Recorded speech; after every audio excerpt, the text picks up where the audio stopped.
वादी कश्मीर में ख़राब मौसमी सूरत हाल के बीच श्रीनगर के रंगरेड इलाके में उस वक्त सनसनी का माहौल फैल गया जब वहां बादल फटने के वाक़ात पेश आए।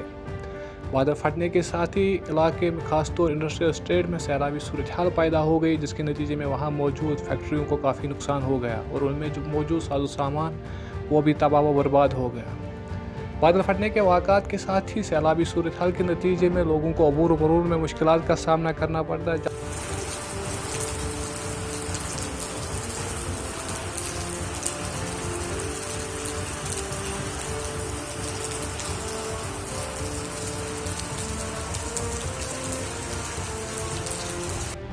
सैलाबी पानी के नतीजे में सड़कें ज़ेर आब आ गई, जबकि वहाँ मुख्तलिफ मकामात पर गाड़ियाँ पानी में बह गई।